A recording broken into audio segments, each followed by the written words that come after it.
Welcome students to our another video lecture of water supply and sanitary engineering. Today we are going to discuss about the chapter drains and sewer.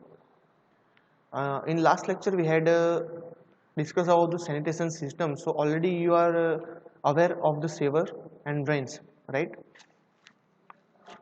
So let's start with some basic definitions, and the topic is collection and estimation of wastewater or sewer.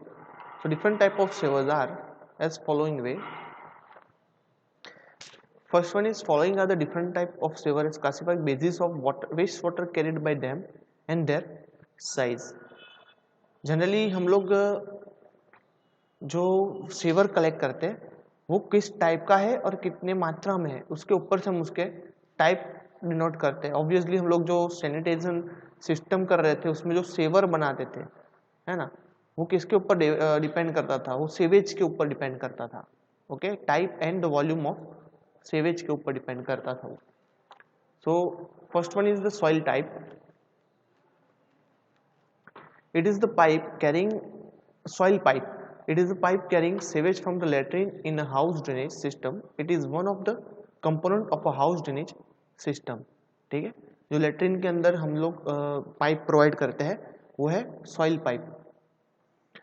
Waste pipe. It is the pipe carrying waste water from the bathroom, sink and kitchens. It is one of the component of house drainage system. ये भी एक house drainage system का component है waste pipe. और generally वो जो bathroom होते हैं, सिंक्स होते हैं और किचन के जो सिंक्स होते हैं जहाँ से हम लोग ड्रेनेज प्रोवाइड करते हैं पानी के लिए, ठीक है, तो वो वेस्ट पाइप कहलाती है. खास ध्यान में रखना, घर पे आप हो तो आपको पता होना चाहिए कि जो घर के अंदर बाथरूम, सिंक और किचन की जो ड्रेनेज लाइन है उसको हम वेस्ट पाइप कहते हैं, एंड जो लेट्रिन की इंडिविजुअल पाइप आती है उसको हम सॉइल पाइप कहते हैं. Then a latrine sewer. It is the sewer receiving domestic waste water from the house sewer. It is one of the component of sewer system of the town और city. ठीक है, lateral sewer की बात कर रहा हूं मैं यहाँ पे. बाकी के जो पहले दो थे सॉइल और वेस्ट पाइप वो हाउस ड्रेनेज सिस्टम के अंदर काउंट होता है. और दूसरी जो टाउन ड्रेनेज सिस्टम होती है हमारी सिटी की पूरी, ठीक है, उसके अंदर जो हम सेवर डोमेस्टिक पर्पज से जो हम सेवर कलेक्ट करते हैं, जैसे कि रेसिडेंशियल बिल्डिंग हो गई, हाउस होल्ड्स हो गए, स्कूल्स हो गई, ठीक है, पोस्ट ऑफिस, ये सब जितने भी डोमेस्टिक पर्पज से यूज हो रहे हैं एरियाज, वहां से जो हम सेवर कलेक्ट करते हैं उसको हम लेटरल सेवर्स कहते हैं. Then house sewers. In a house drainage system, the domestic wastewater of a house is carried by the house sewer to the municipal sewer called lateral. House sewer is one of the component of the house drainage system. ठीक है, जो भी component savage के जो components हैं house drainage में से हमें प्रोवाइड होते हैं एंड वो कैरिड होता है म्यूनिसिपल सेवर के अंदर के साथ जाके मर्ज हो जाता है. ठीक है, तो वो जो लाइन है उसको हम हाउस सेवर कहेंगे. Okay. Branch sewer. The sewer which receive water from the lateral sewer is called branch sewer. It is one of the main component of the sewer system of the city of the town. अब जो हमने आगे house saver की बात की, जो lateral में municipal जो सेवर के लेटरल्स होते हैं उसके अंदर जो सेवेज है उसको ट्रांसफर करता है. ठीक है, अब ये जो लेटरल्स होती है वो वहां पे जाके एक मेन ब्रांच को ब्रांच को मिलती है. ठीक है, मेन सेवर को नहीं, ब्रांच सेवर को मिलती है वो लेटरल्स डायरेक्टली. ठीक है, तो जितने भी हाउस सेवर्स होंगे, डोमेस्टिक सेवर्स होंगे, सब जाके मिलेंगे लेटरल्स थ्रू ब्रांच सेवर को. राइट. नाउ नेक्स्ट देखते हैं main sewer. A main sewer is the sewer which receives the wastewater from the branch sewer and it is one of the component of sewer system of the city or the town. अब जो branch saver था, पहले सबसे पहले laterals house hold और domestic purpose से industrial जो waste होते हैं वो सब लेटरल्स से ब्रांच सेवर में कलेक्ट हुए. अब ब्रांच सेवर से वो ट्रांसफर होते हैं मेन सेवर के अंदर, उसके बाद जाते हैं आउटफॉल सेवर की बात करते हैं. The sewer conveying waste water to the treatment plant is known as the outfall saver.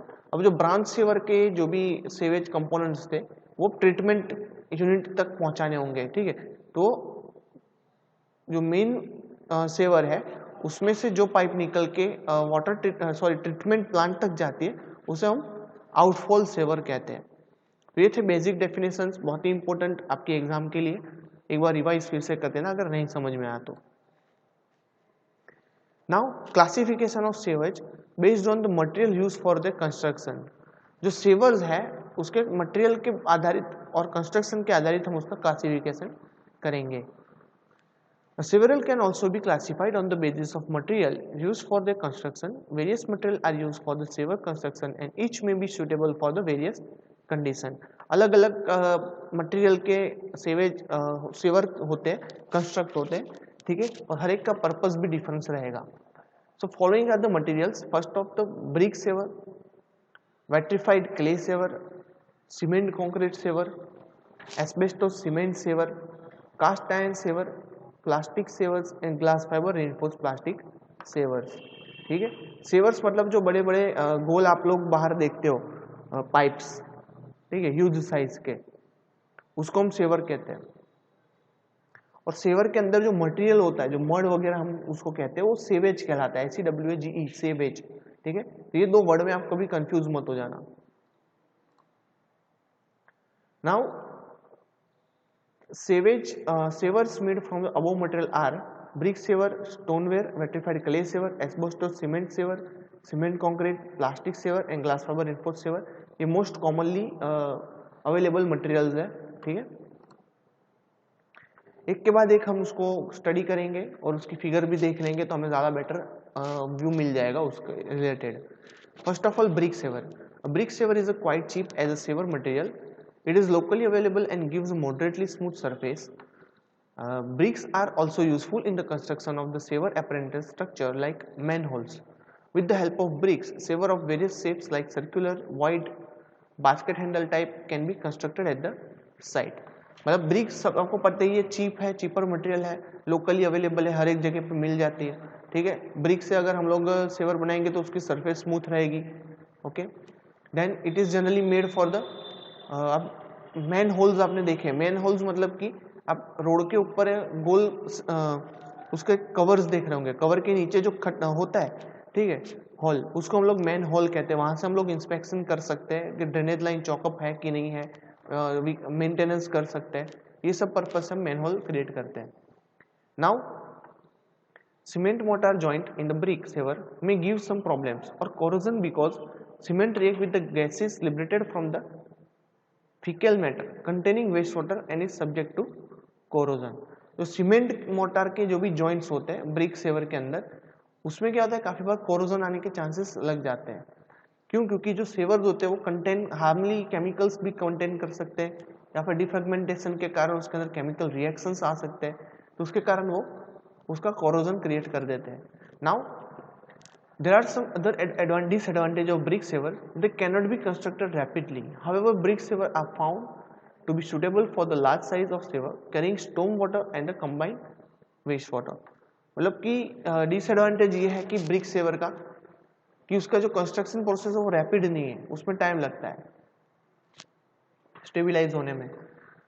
और तो और जो ब्रिक सेवर है वो बड़ी साइज के सेवर के अंदर हमें सूटेबल मालूम होता है, और वो जनरली स्टॉर्म वाटर को और कंबाइंड वेस्ट वाटर को कैरी करता है। फिगर देख लेते हैं उसकी। इस किस्म का ब्रिक सेवर हम लोग क्रिएट कर सकते हैं। Now vitrified clay. Vitrified clay is a product of clay. This material is widely used for the manufacturing of sewers. The surface of vitrified clay sewer is very smooth and impervious and has high durability. The material has high resistance to corrosion and erosion. It is easily available and has good performance. Vitrified जो clay है हमारी वो एक clay की ही product रहेगी।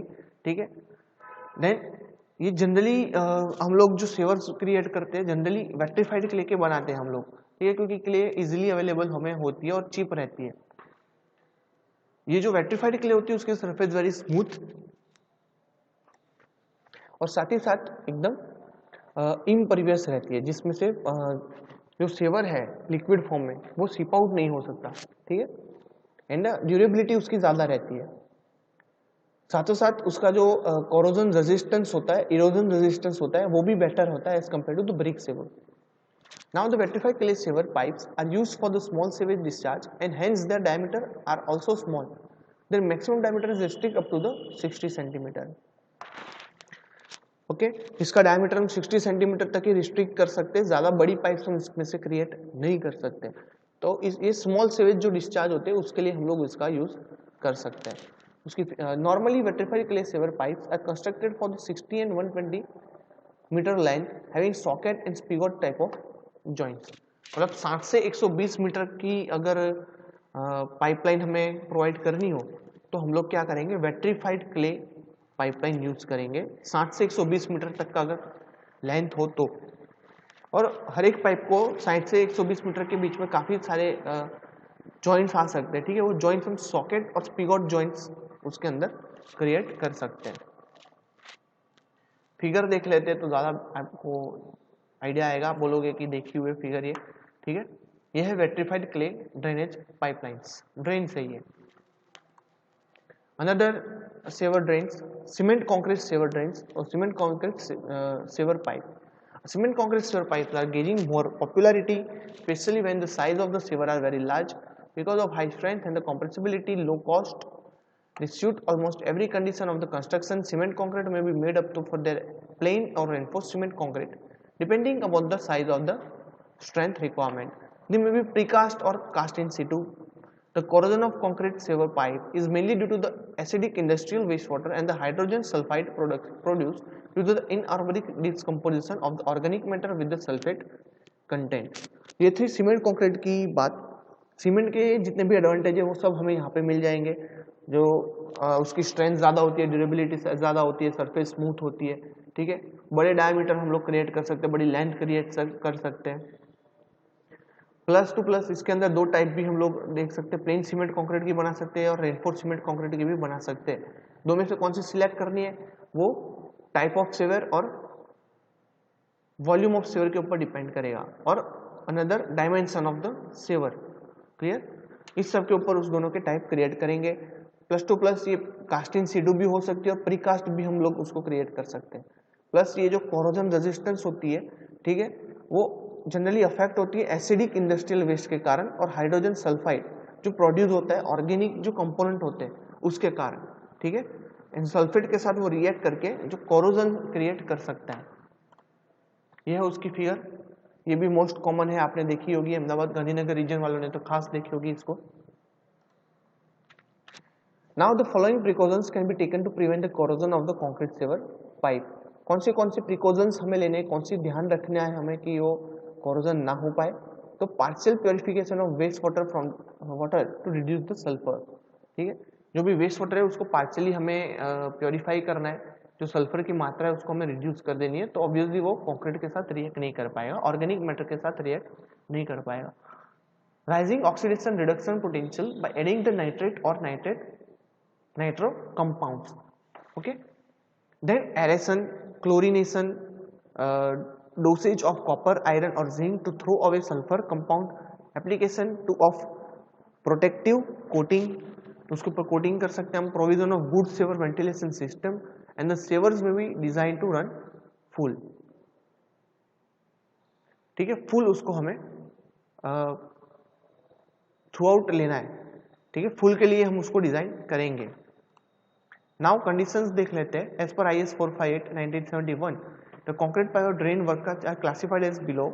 There are only 4 type of pipe, NP1, NP2, NP3 and NP4, ये उसका डिनोशन है। डिस्क्रिप्शन की बात करूँ तो NP1 जो है वो अनरेनफोर्स्ड कंक्रीट नॉन प्रेशर पाइप्स रहती है, ठीक है। जनरली कहाँ पे यूज होगी है? फॉर ड्रेनेज और irrigational use about the ground of shallow trenches, ठीक है। शैलो ट्रेंचेस पे इरिगेशन पर्पज से और ड्रेनेज पर्पज से हम NP1 जो अनरेनफोर्स्ड कंक्रीट नॉन प्रेशर पाइप है वो यूज करते हैं। Then for drainage or irrigation use for the culvert carrying light traffic, ठीक है। कल्वर्ट और लाइट ट्रैफिक के लिए हम लोग NP2 जो reinforce concrete light duty non pressure pipe रहती है, ठीक है। रेनफोर्स कंक्रीट पाइप होती है और उसके जो प्रेशर होता है उसके अंदर वो लाइट प्रेशर से हम उसको डिजाइन करते हैं। उसके बाद हम बात करें for drainage and the irrigation use for the culvert carrying heavy traffic के लिए, देन NP3 टाइप की हमें पाइप यूज करनी पड़ेगी जो रेनफोर्स कंक्रीट होती है और heavy duty non pressure pipe होती है। नॉन प्रेशर हम उसके अंदर देते हैं। और for the drainage and irrigation use for the culvert carrying heavy traffic उसके अंदर NP4 टाइप भी आती है जो reinforce concrete heavy duty pressure pipe होती है जिसके अंदर प्रेशर जनरेट हो सकता है। ये 4 टाइप्स थी, कहाँ पे यूज होते हैं उसके और डिस्क्रिप्शन उसके यहाँ पे मिल चुका है। नाउ बात करते हैं हम लोग स्टील पाइप सीवर के बारे में। Steel pipe sewer are used where the lightness, imperviousness and the resistance for bursting pressure are the major requirements. Steel pipes have unique quality of absorbing shocks and high external pressure by deflecting, buckling and flattering without the failure. Steel pipes are available in the riveted and the welded section. आपको पता ही है जो steel material होता है वो light होता है, ठीक है, थिकनेस उसकी कम होती है, इम्परवियस होता है टोटली, ठीक है, प्रेशर को भी वो रेजिस्ट कर सकता है, टेम्परेचर को भी वो रेजिस्ट कर सकता है, ठीक है, प्लस टू प्लस उसको हम लोग वेल्ड कर सकते हैं तो उसकी लेंथ हम चाहे उतनी बढ़ा सकते हैं, ओके, डिफ्लेक्शन को भी रेजिस्ट कर देगा, फेलियर को रेजिस्ट कर सकता है, वेल्ड कर करके उसका डायमेंशन हम बड़ा कर सकते हैं, plus two plus corrosion and erosion action can be prevented by bitumen coating, ठीक है, मतलब कि जो इरोजन होने के चांसेस होते हैं स्टील के अंदर वो हम बिटुमेन और एस्फाल्ट का जो स्प्रे करते हैं, हम कोटिंग करते हैं, उससे हम लोग उसको रिड्यूस कर सकते हैं कोरोजन वगैरह को। आपकी फिगर देखोगे आपको आइडिया आ जाएगा स्टील पाइप के बारे में। So these are the steel pipes, very lightweight and thin section, but it is very strengthful and durable. Now बात करते हैं हम लोग एस्बेस्टोस सीमेंट पाइप के बारे में। This type of sewer are manufactured from the cement and asbestos fiber. They are lightweight, smooth and durable. They can be suitable moderately good internal pressure. They can easily be cut, drilled, joint and fitted. They are brittle and hence unable to bear external loads. They are often used in the rainwater pipes in house drainage. Now cast iron sewer pipes. When the extra strength is required, the cast iron pipes are used as a sewer pipe.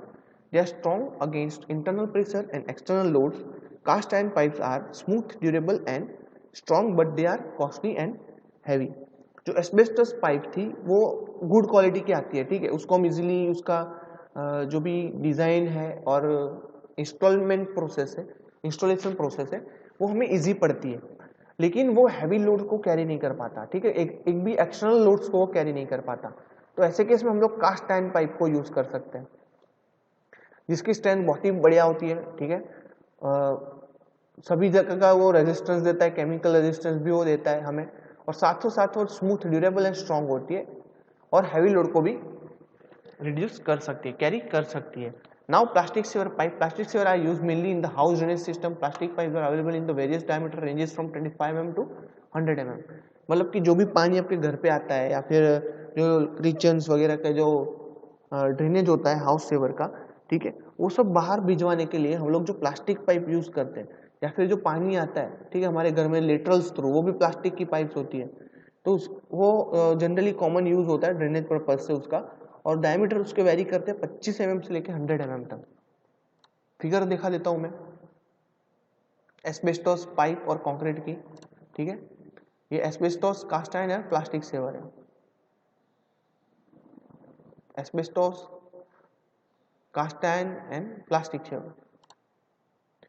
Now the glass fiber reinforced plastic sewer pipes. They are also known as the GRP pipes, glass fiber reinforced concrete plastic sewer pipes.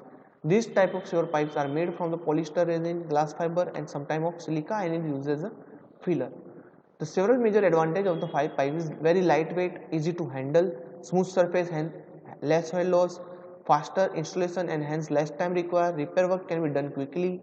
These pipes are outer than costlier than other pipes and therefore their use is not economical and hence not recommended. बहुत ही हमें उसका जो use होता है uneconomical होता है, ठीक है, बहुत ही कॉस्टली पड़ती है वो पाइप, तो जनरली हम लोग उसको यूज करना अवॉइड कर देते हैं। उसकी फिगर दिखा देता हूँ। This is the glass fibre pipe, okay, और स्पेशल केस के लिए हम उसको यूज करेंगे, नॉर्मल पर्पस के लिए हम उसको यूज नहीं कर सकते क्योंकि बहुत ही कॉस्टली पड़ सकती है हमें। तो स्टूडेंट्स ये सब थे different type of material of pipes, ठीक है, आज हमने डेफिनेशंस मटेरियल ऑफ पाइप और उसके टाइप्स के बारे में देखा है, ठीक है, वीडियो को यहाँ तक ही कंप्लीट करते हैं। नेक्स्ट लेक्चर में हम देखेंगे बाकी के जितने भी सेवर वगैरह होगा वो, ठीक है, जो मैंने आपको फिगर में दिखाया। So let's end the topic. Thank you for listening me. मिलते हैं नेक्स्ट लेक्चर में, तब तक के लिए take care of your self.